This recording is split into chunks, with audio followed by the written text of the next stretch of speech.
Оқырманды кітап оқуға тартуға әсер ететін ең маңызды әрі ең басты институт ол отбасы. Балалардың кітап оқуға деген көзқарасы, олардың оқырмандық мәдениетінің артуы көп жағдайда ересектерден алған үлгіге байланысты.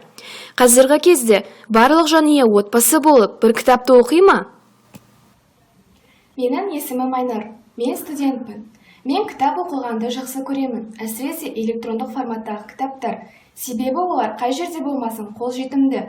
Мен қазір оқып жатқан кітап Антуан де Сент-Экзюперидің «Маленький принц» атты кітабы. Мен кітапты екі тілде оқимын, орыс және қазақ тілі. Сондықтан мен өз ойымды еркін жеткізе аламын. Мен ұлданамын, мен оқуға енді ғана түстім. Бірақ мен апайымнан қалмай кітапты жарыса оқимын. Бос уақытым аз болған кезде уақыт тауып кітап оқығанды жақсы көремін.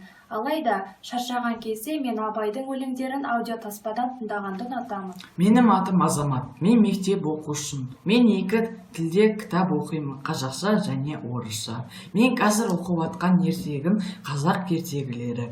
Қожанасыр, газет оқимын. Алып оқитын газетім Атамекен газеті.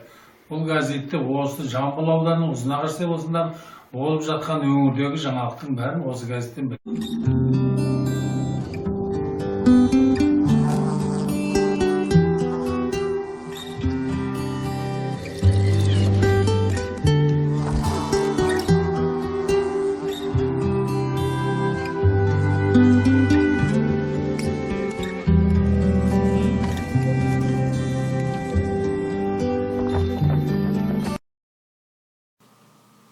Отбасылық оқу – ұрпақтардың рухани байланысы.